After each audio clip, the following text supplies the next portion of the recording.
los oyentes, bueno, una audición más. Primero vamos al saludo de rigor. Buenas noches, Guillermo. Buenas noches a la audiencia, buenas noches a todos los vecinos. ¿Qué tal, Alberto? Bueno, buenas noches, Sergio. Buenas noches, bienvenidos a mis invitados, buenas noches a la audiencia. Bueno, buenas noches, fiscal doctor Enrique Viana. Buenas noches, gracias. Buenas noches, periodista ambiental Víctor Baqueta. Buenas noches, sí. Así también presentado. No, está perfecto. Bien, bárbaro. Le recordamos a todos que online es www.ciudaddelacostafm.com.uy, que nuestro blog es www.indignados6 con número.webnode.com.uy, nuestro correo electrónico indignadosdelacosta@gmail.com y el teléfono de la radio 2698-7878 y los celulares que tenemos en el estudio 094-169-186, 099-617877. Bueno, le recordamos también a los vecinos que acá abajo en los estudios de la radio hay algunos vecinos que se arrimaron a pesar de las inclemencias del tiempo a hacer presencia acá para, bueno, compartir con Baqueta y con Viana un poco las inquietudes que hoy en día nos están convocando. Pero antes de comenzar, digamos, la parte con los invitados, vamos a hacer una pequeña introducción de un par de temas que nos parece importante. Sí, un tema fundamentalmente. Queremos en esta oportunidad, no podíamos dejar pasar por alto, el repudio a la masacre que el sionismo judío está llevando adelante en esta nueva edición en Gaza. Y por supuesto que adheríamos a la movilización que estaba planteado para hoy, lamentablemente suspendida por las inclemencias del tiempo. Nos llama poderosamente la atención la hipocresía de muchos gobiernos, muchas autoridades, cuestionando las masacres de un lado y del otro, en un enfrentamiento bastante desigual, pero que a lo largo del tiempo y sobre todo desde que existe el Estado de Israel, no han tomado una sola medida, no han expulsado a un solo embajador, ni cortado ninguna de las relaciones, y siguen siendo declaraciones vacías de contenido. No tendremos paz ni buen vivir los hombres mientras estas bestias estén entre los humanos. Yo creo que no vamos a darle más tiempo hoy a este tema, no podíamos dejar de mencionarlo, y vamos a introducirnos en el tema que corresponde hoy con los invitados que tenemos. Bien, en función de lo que habíamos estado planteando en todo este último periodo, donde Víctor Baqueta ha estado en un par de oportunidades, el doctor Enrique Viana en otra situación había estado el 8 de enero del año 2013, una situación no solamente personal, sino en lo que tiene que ver con la lucha que se está llevando adelante contra la megaminería y contra los megaproyectos.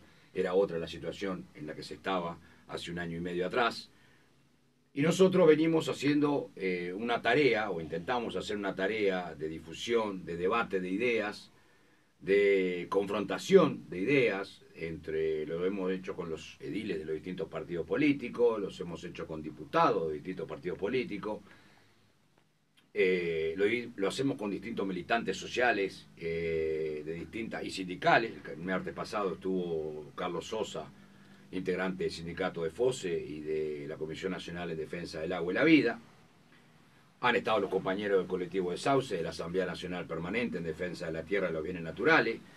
Han estado, bueno, distintos compañeros y compañeras que de alguna manera, más allá de algunas diferencias circunstanciales o tácticas que puedan haber, tenemos el mismo objetivo estratégico, y es que no se instale estos proyectos, estos megaproyectos como la megaminería, Puerto de Aguas Profundas, la otra nueva pastera que ya está en curso en nuestro país. Y hemos buscado, dentro de las posibilidades que tenemos, todos los mecanismos que están a nuestro alcance para enfrentar estos proyectos saqueadores y devastadores, ya sea las movilizaciones que se han hecho a través de la ANP, de otras organizaciones sociales, la recolección de firmas para plebiscitar, hacer una enmienda constitucional con respecto a lo que es ya concretamente la violación del artículo 47, que se están por cumplir 10 años de que el 64% de la población votó en aquella reforma del agua que se llamó.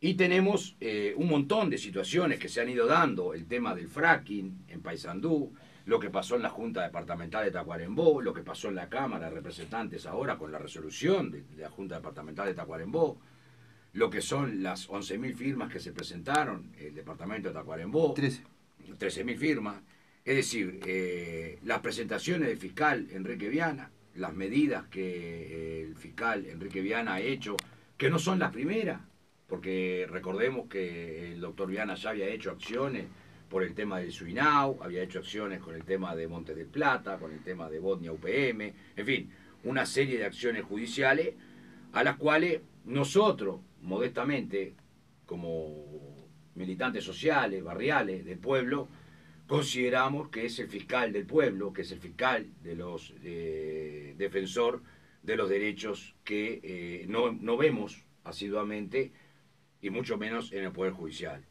Por eso que queríamos dar, en todo caso, la introducción al doctor Enrique Viana en cuanto a la situación de cómo está planteada, digamos, el planteo que le hizo la Suprema Corte de Justicia y posteriormente la situación personal. Sí, tendríamos que dividir en dos partes esto, ¿no? A mí me gustaría comenzar por la situación de Tacuarembó, más que nada. Lo que es un poco la respuesta de la Suprema Corte de Justicia al recurso y después un poco encarar la desvinculación del cargo del fiscal, ¿no? Una segunda parte como la cuestión que ha tomado últimamente el gobierno. Particularmente, la obligación de no causar daño al medio ambiente, planteada en el artículo 47, y las 13.000 firmas que tú mencionabas recién en Tacuarembó fueron las que de alguna manera determinó que la Junta Departamental de Tacuarembó declarara al departamento libre de proyectos megamineros. Según Orrico, el Frente Amplio acaba de votar, digo el Frente Amplio porque fue con los votos del Frente Diputado, la derogación de ese decreto, desconociendo el artículo 47 de la Constitución, pero también desconociendo las 13.000 voluntades, que son naturalmente muchas más que las 1.000 que se respaldó la bancada para derogar esta voluntad de la Junta y del Pueblo de Tacuarembó. La opinión de los presentes. Bien, creo que estas cosas se veían venir desde hace un tiempo. Hay indudablemente un interés por el establecimiento de una serie de actividades extractivas, llamadas o mal llamadas inversiones, entre ellas el proyecto Aratirí se presenta como la principal, y todas ellas necesitan primero modificar el derecho, cambiar el derecho, dañar el derecho, destruir el derecho. Yo creo que la ley 19.126, la llamada ley de minería de gran porte, la ley Aratirí, es un mecanismo de destrucción del derecho utilizando el mismo derecho. Que eso iba a entrar en conflicto con las normas constitucionales era evidente.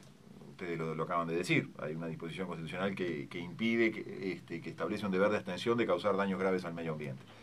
Si hay una ley que habilita una forma de extracción minera, que si hay algo que produce son graves daños al medio ambiente, era evidente que la colisión se iba a dar. Y que, a mi juicio, en lo personal, se resuelve ante la Suprema Corte de Justicia planteando la inconstitucionalidad de la ley. A eso le tenemos que sumar que distintas iniciativas departamentales, sobre todo las que han concluido con legislación departamental, con decretos con fuerza de ley en el departamento, San José es un ejemplo, fue uno de los primeros ejemplos, Tacuarembó también, ha habido algunas otras movidas similares, también iban a colisionar con esta ley Aratirí o con esta ley de minería de gran porte. Yo soy uno de los que creo que la ley tenía como una de sus funciones, una de sus finalidades, para eso fue aprobada la ley, o para eso se promovió y luego se promulgó la ley, de impedir que existieran voluntades locales que se alzaran contra un proyecto de estas características. Que se alzaran de la forma que fuere, por movidas sociales, por intentos plebiscitarios departamentales, por intentos ya plebiscitarios de otra índole, ya de más envergadura, intentos nacionales, o aún por legislación departamental, como es el caso de algunas de estas hipótesis que mencionamos. Para evitar eso, salió la ley. Una de las cosas por las cuales la ley sale es para eso, para pasar tabla rasa en el tema y ratificar un concepto que es el que entra en polémica en estos días. ¿A quién le corresponde legislar en materia de minería? ¿Y a quién le corresponde legislar en materia de protección del medio ambiente? Es cierto, la ley de ordenamiento territorial confiere a las intendencias, a los gobiernos departamentales, potestades para legislar, para establecer determinadas restricciones, al menos, hacia algún tipo de actividades. Pero también es cierto dos cosas: que el subsuelo es propiedad del Estado, que el Código de Minería es una ley nacional y que esta ley de minería corresponde de alguna manera a ampliar o a hacer una excepción o a establecer una regulación al mismo nivel del Código de Minería y por lo tanto tiene una obligatoriedad que va a colisionar inevitablemente con estas disposiciones departamentales. Yo creo que es positivo estas cosas que están ocurriendo, que estos conflictos que están ocurriendo, que estos choques en el propio Parlamento son positivos. Son positivos porque muestran que no hay un pensamiento único y eso ya es mucho. Ustedes bien decían que la cosa ha cambiado de un año hasta aquí. De alguna manera se ha demostrado que hay opiniones disidentes. Y yo no sé si en algún momento, incluso el propio gobierno va a tener que plantear la inconstitucionalidad del gobierno, pero ya no de la ley Aratirí, sino de estas legislaciones departamentales. Entonces, el hecho de que haya habido estas movidas a nivel del interior del país es positivo. Marca una disonancia, una discrepancia, marca que la cosa no está tan lisa ni tan llana como se nos hacía creer a muchos, y obliga al otro a poner sus argumentos arriba de la mesa. Ninguna de esas cosas se quería. Con el proyecto Aratirí lo que se quería era no informar, no debatir, que el gobierno llevara la voz cantante y que nadie manifestara objeciones visibles.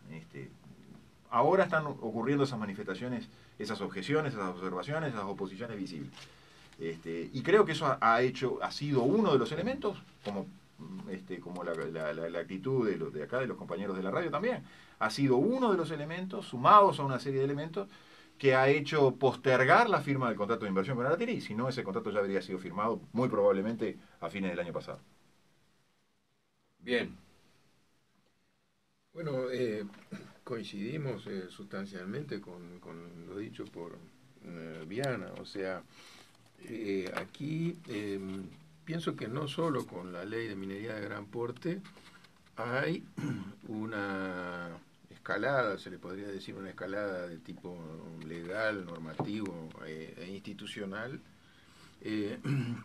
para pretender imponer estos proyectos de gran escala, estos proyectos de inversión, se los llama así, pero digamos que se inscriben en una política de saqueo de los recursos naturales del país y una estrategia de desarrollo que pretende basar las perspectivas del país en la venta de los recursos naturales, de materias primas con el menor grado de elaboración, como si eso fuera una gran novedad, una gran estrategia, cuando, digamos, la historia económica del mundo ha mostrado que ningún país puede salir de la miseria y pretender alcanzar determinado desarrollo sobre la base de la exportación de las materias primas. O sea, lo que clásicamente se ha denominado el deterioro de los términos de intercambio, el deterioro sistemático, que significa vender materias primas, vender recursos, y después comprar los bienes manufacturados a aquel que se lo vendimos por precios multiplicados. Entonces, eso hoy se da en una escala extraordinaria en el país. En ese sentido, este país ha ido retrocediendo, es decir, en vez de lograr algún avance. Es decir, hoy se exporta en bruto la madera, porque en definitiva con la zona franca lo que nosotros estamos vendiendo son troncos. Después el proceso ya de la celulosa, que se va a ir para afuera, ya es en una zona extraterritorial. Se exporta la soja sin haber en el país ninguna planta de procesamiento de producción de aceite de soja, por ejemplo, mínimamente. se introduce la minería en un contexto de una coyuntura especulativa simplemente, donde para unas empresas tipo pirata, para mí una empresa como Sammy Ferro es una empresa pirata en el contexto de la minería mundial, que está aprovechando simplemente, pretende aprovechar una coyuntura especulativa y bueno, las oportunidades que le está dando el país para hacer una extracción de corto alcance, porque simplemente el Uruguay no tiene riquezas minerales metalíferas que justifiquen una perspectiva de largo plazo en la minería. Es un cuento que nos han querido hacer para convencernos de que este proyecto abre otra perspectiva para el país. Al contrario, la cierra y la agrava, digamos, en este aspecto que yo hablo de la venta de los recursos naturales. O sea, se vende el agua, se vende la fertilidad de la tierra, se venden los minerales, y encima de eso ahora con esta novedad tecnológica de la explotación de hidrocarburos, de la extracción de petróleo y gas, de fases tempranas de la geología de los sedimentos biológicos en el subsuelo, es decir, en una fase que para extraer algo de gas o de petróleo hay que quebrar, hay que fracturar la roca en las profundidades y después con una mezcla de productos químicos pretender sacar algo, cosa que tiene unos impactos, digamos, sobre el medio ambiente, sobre el ecosistema brutales.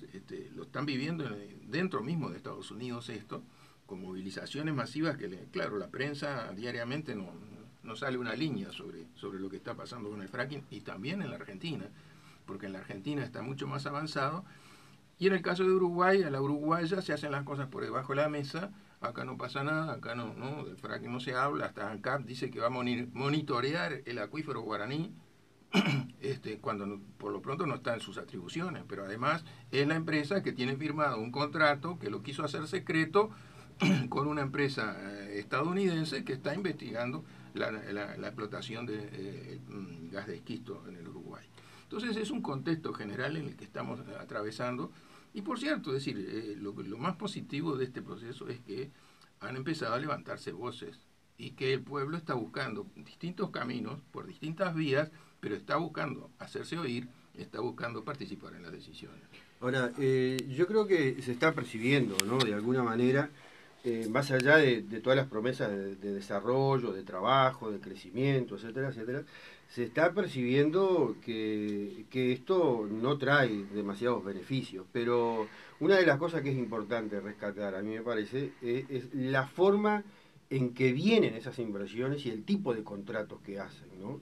Es decir, un tipo de contrato que solo lo puede hacer aquel que va a joder a otro, hablando lisa y llanamente, digo, porque si no, no serían tan estrictos ni serían tan temerosos de ese resultado que puede haber y que hoy está más palpable de la voluntad de un pueblo de no dejarse saquear. Digo, algo hay que parar eso de alguna manera, si no, no haríamos ese tipo de contrato. Exacto, es así. Son mecanismos para obtener impunidad. Cuando uno anticipa cuando uno compra, anticipa cierta impunidad, negocia cierta impunidad a futuro, es porque sabe que va a ocasionar problemas, que va a ocasionar daños y que eso va a provocar reacciones, y que necesariamente esas reacciones pueden suponer para esa inversión riesgos, pérdidas.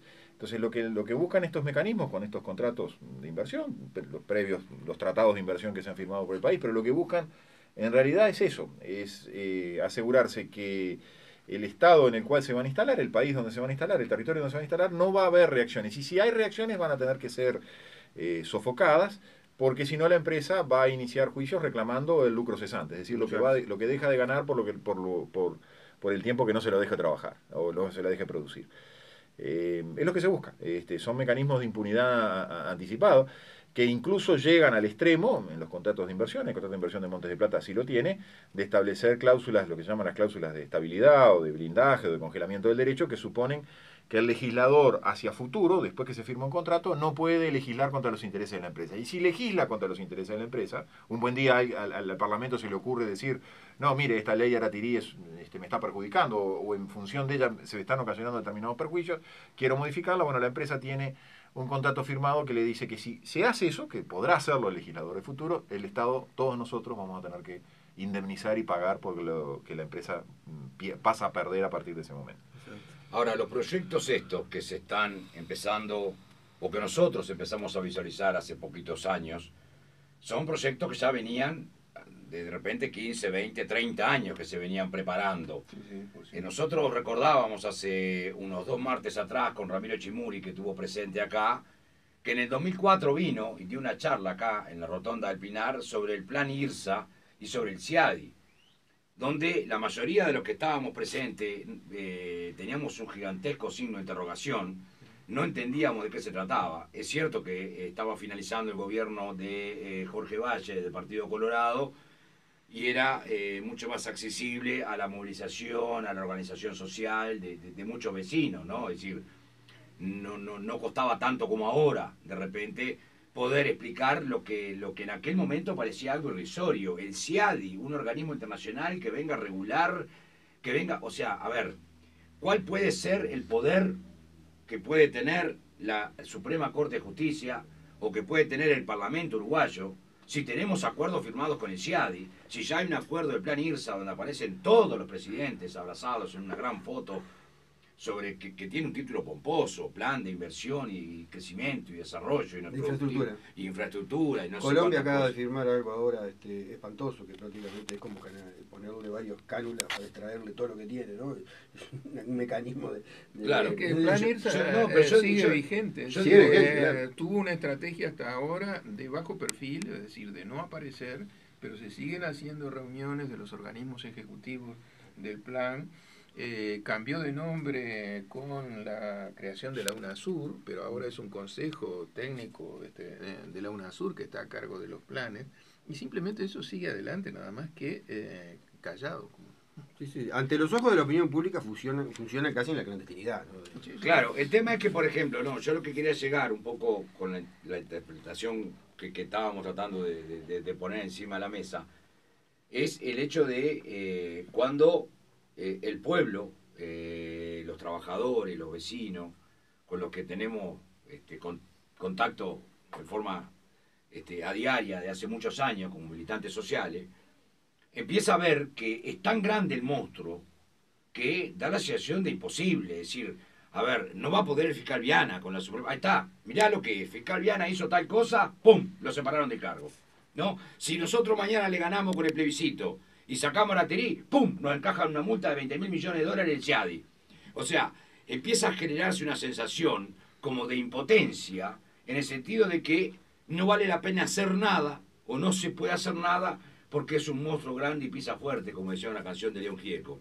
Y nosotros seguimos tosudamente empecinados en que hay muchas vías para poder seguir no solamente combatiendo esto, sino generando, un poco lo decía el doctor, jurisprudencia, o por lo menos antecedentes de cómo se desarrollaban las cosas, ¿no? Es decir, para nosotros la visión que tenemos es eso. Cuando hablábamos la semana pasada con Sosa y nos dice, pensar que estamos a 10 años ya de haber votado la reforma constitucional y se está violando de punta a punta el artículo 47, y la famosa reunión de Cuenca no se pronuncia absolutamente en nada de lo que está aconteciendo, a veces a uno le puede quedar la sensación, estamos 10 años más viejos y las cosas como que quedaron estancadas en ese punto. Bueno, yo en eso, es decir, en cierta forma esa es una mirada que está correcta, pero creo que hay que complementarla con otros elementos que a mí son la base que creo que compartimos también de la esperanza que tenemos en poder enfrentar a estos proyectos y este proceso. Yo creo que acá, en todo este proceso, sí, claro, si lo miramos en el contexto de la institucionalidad internacional, las fuerzas que se mueven en el mundo, el Banco Mundial y el CIADI, parece que eso nos aplasta, ¿no? Pero yo creo que toda esta dinámica, que es una dinámica del capitalismo actual en la fase financiera, que es la fase más depredadora que se ha desarrollado, donde a la explotación del trabajador se suma la explotación de la naturaleza, o sea, convertir todo absolutamente hasta el aire en mercancía para poder extraer una ganancia de allí, tiene una pata débil, que es que se tiene que asentar territorialmente en algún lugar. Los proyectos tienen que tener una base territorial, porque tienen que de algún lado, en algún lugar instalarse, de algún lugar sacar esos recursos. Y en ese lugar hay gente, en ese lugar hay comunidades, en ese lugar hay pueblo, hay poblaciones, y es la conciencia y la movilización de esas poblaciones el talón de Aquiles de toda esta dinámica. Y por eso nosotros apostamos a la movilización, apostamos a la información, apostamos a generar, es decir, a generar un nuevo tipo de ciudadanía. Tal vez debemos salir de aquel Uruguay donde se votaba cada 5 años y después nos íbamos a casa y que bueno, que los legisladores y que los políticos se decidieran las cosas porque nosotros ya habíamos cumplido con nuestro papel. Yo creo que hay que salir de ese concepto de ciudadanía, se está saliendo a una ciudadanía consciente y activa y permanente. Es decir, hay que ejercer los derechos ciudadanos todos los días. Y hay que vigilar, es decir, el equilibrio de los poderes consiste en que la ciudadanía vigile, controle y exija a los electos que cumplan con lo que comprometen, con lo que están haciendo, con lo que están haciendo y con sus decisiones. Entonces, en ese sentido es que estamos en una lucha. Es una lucha, pero es muy positivo que esto esté ocurriendo. Es decir, lo de Tacuarembó, por ejemplo, es así, una manifestación por encima de lo legal y de lo institucional, una manifestación de que se quiere aplastar la voluntad de la gente. Es decir, cuando acá, y yo digo, esto tiene una base institucional, que es que en este país está reconocida la autonomía de los departamentos. O sea, no es un país centralizado donde las decisiones únicas para todo el territorio se toman en el gobierno nacional. Hay que ir a ver la Constitución, en lo que solo le asigna al Poder Central atribuciones es en la seguridad pública. Pero después hay una serie de aspectos donde los departamentos tienen autonomía legal y política para decidir. Acá dice el artículo 14. Los gobiernos departamentales tendrán la competencia para categorizar el suelo, así como para establecer y aplicar regulaciones territoriales sobre sus usos, fraccionamiento, urbanización, edificación, demolición, conservación, protección del suelo y policía territorial en todo el territorio departamental, mediante la elaboración, aprobación e implementación de los instrumentos establecidos por esta ley en el marco de la legislación aplicable. Exactamente. Entonces, creo que hay todavía una legislación. Yo siempre me acuerdo de unas palabras de Viana cuando él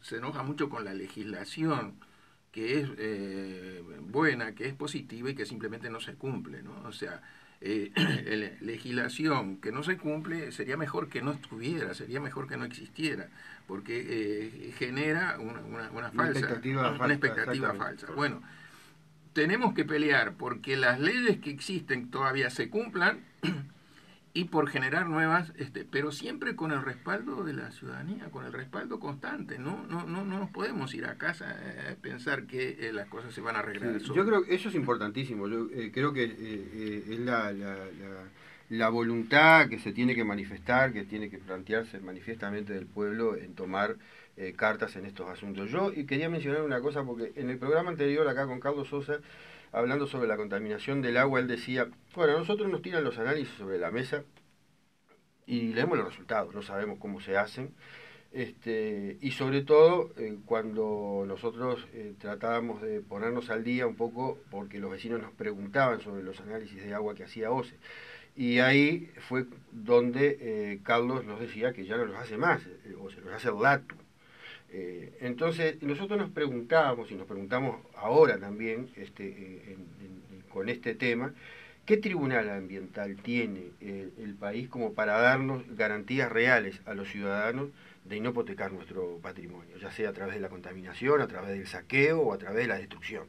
Y agrego eso a la pregunta de Guillermo para que el doctor Viana de repente pueda responder eso, porque hay un planteo que hace FOSE que tiene que ver con la creación del Ministerio del Agua, es decir, un ministerio que en definitiva se haga cargo del tema del agua y no como, según nos explicaba, sucede ahora, que todo mete la nariz. Ganadería tiene una parte que acoso, Dinama tiene otra parte, es decir, hay varios ministerios y la propia OCE donde hay cruce de información y donde no se llega a saber. Entonces, una de las propuestas precisamente de los trabajadores de OCE era crear un Ministerio del Agua.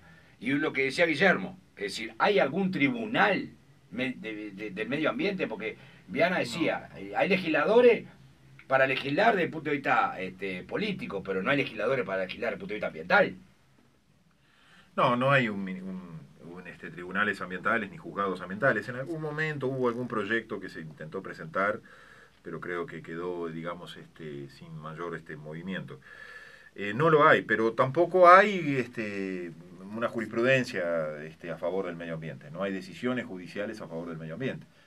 Y basta cruzar a Buenos Aires o ir hasta Porto Alegre y ver que hay tribunales de alto nivel, desde los juzgados más humildes a los tribunales superiores en ambos países, tienen sentencias a favor de la protección del medio ambiente. En el Uruguay no existen los tribunales ni existen aquellos jueces o tribunales comunes o de la misma Suprema Corte de Justicia, no existen decisiones favorables al medio ambiente, no las ha habido. No solo los accionamientos que yo he iniciado, sino también accionamientos que han iniciado particulares. Es imposible encontrar decisiones en temas grandes o temas medianos o temas de menor porte, decisiones ambientales. Pero no hay jueces preparados para ello, o es que se dejan manos. Yo creo de que hay una combinación, sí, es cierto, hay una combinación de elementos. Ustedes hablaban, y yo comparto totalmente lo que decía Víctor, que en algún momento a mí me pasó lo mismo. Yo lo escuché hablar a Ramiro Chimuris hace muchos años, él me trajo una cantidad de información en su momento, y uno tiene inicialmente tiene una ignorancia muy importante de muchas cosas que venían pasando desde hace mucho tiempo, como ustedes bien decían, y tiene también una especie de credulidad o incredulidad al revés, por decirlo de alguna manera, ¿no? Uno cree en las autoridades, cree que hay cosas que en el derecho no se pueden modificar, que jamás se pudieron haber modificado, y entonces tiene un principio de buena fe y cree que las cosas no van a suceder, o que no puede ser que estén sucediendo de tal manera. Hasta que, se rompe los ojos y se da cuenta que las cosas se están haciendo mal, y se están haciendo deliberadamente mal. Que no haya hoy decisiones judiciales favorables al medio ambiente, está imbuido de dos cosas. Una, de la falta de conocimiento, sí, hay una base de falta de conocimiento, pero eso podía haber sido hace 10 años. Hoy ya no se puede hablar de que los jueces no están obligados a saber qué son los conflictos ambientales, y en cierta medida, en alguna medida, quiero creer que el hecho de que mi fiscalía haya llevado 60 asuntos a los tribunales judiciales, a los estrados judiciales, debió enseñarle a más de uno que los problemas judiciales se iban a plantear seguido y que había que agarrar los libros, como se dice habitualmente. Pero también hay una cosa que es muy, muy importante, yo lo reflejo, cuando en algún momento se dijo Botnia es una cuestión de Estado, la expresión cuestión de Estado, que a mí no me gusta tampoco, pero cuando se dijo Botnia es una cuestión de Estado, cuando se dice algo parecido a Aratirí, o cuando se dicta una ley a favor de los intereses de Aratirí, lo que se le está transmitiendo a los jueces es, señores jueces, no vayan a fallar contra Botnia, no vayan a fallar contra Montes del Plata, no vayan a fallar contra Aratirí o contra los semejantes, ¿no? Yo soy un convencido, en eso comparto enteramente lo que dijo Víctor. Los ciudadanos no pueden seguir sentados esperando las decisiones de los poderes del Estado. Tienen que estar primero tienen que tomar conocimientos de cosas difíciles de conocer, difíciles de entender, que son muy áridas de conocer, a todos nos ha pasado. Tienen que, una vez que toman conocimiento, empezar a vigilar las actuaciones del Estado, desconfiar de las actuaciones de las autoridades públicas, sobre todo cuando uno percibe que las autoridades públicas, y para eso sirven también los contratos de los que estamos hablando, se han asociado a esos intereses privados. En la medida que eso sucede, las autoridades públicas dejan de representar o de defender intereses públicos, porque pasan al lado de la supuesta y la obligatoria defensa de los intereses públicos, que tiene todo funcionario público, le adicionamos la defensa de determinados intereses privados. Cuando se mezclan intereses públicos e intereses privados, los que se disuelven, los que desaparecen son los intereses públicos. Sí, sí. Entonces, esa actitud vigilante y luego reclamante y exigente, yo en los últimos tiempos a mí se me decía, ¿qué se puede hacer? Incluso era de los sectores gremiales, en una charla que coincidimos con Víctor. Y lo mínimo que puede hacer un dirigente sindical cuando no sabe, y de ahí al ciudadano común lo mismo, es preguntar. Claro. Yo me acuerdo que aquel día yo preguntaba, vamos a preguntar quién es Aratirí, por ejemplo. Claro. El tema acá yo creo que vamos a tener que ir a un corte, tenemos unos mensajes para leer, pero sobre este último tema que plantea el doctor Viana, Hay una cosa que resulta muy difícil. Es decir, las cosas son, yo creo que hasta extremadamente sencillas. El tema es cómo se presentan. Entonces, para nosotros mismos muchas veces ver la ley de minería, ver los contratos, ver los acuerdos internacionales que tienen una redacción, que luego tiene que interpretarlo un técnico y después el espíritu lo va a definir no sé quién y después, pero digo, en realidad las cosas son tan sencillas como que cuando uno ve, acá me están robando. Pero claro, entenderlo para el pueblo que sale todos los días a trabajar y que pelea con su salario para poder llegar a fin de mes, se le hace muy difícil la redacción de una ley, de un texto, que por lo general está hecha justamente para que el pueblo lo entienda. Correcto. Yo rescato. ¿Hay una llamada? Yo tengo que ir. Bien, voy. Bueno, Hay vamos... un mensaje de texto. No, yo te digo, me voy para que tenga una llamada. Dale. Rescato lo que decía el fiscal Viana, ¿no? Desconfiar de los poderes, desconfiar de las autoridades. Bien, yo voy a leer un mensaje solo porque el teléfono de aquel no lo entiendo demasiado, que tengo acá. Si será grave, tendríamos que meter presos a todos los representantes. A ver un segundito. A todos los representantes que están y estuvieron en el Parlamento porque se comprometieron al bienestar de la población, su desarrollo, su independencia y nada de eso están haciendo. Mario Vallarres y manda un saludo para los presentes. Bueno, Gabriel, vamos a ir a un corte y al próximo tema.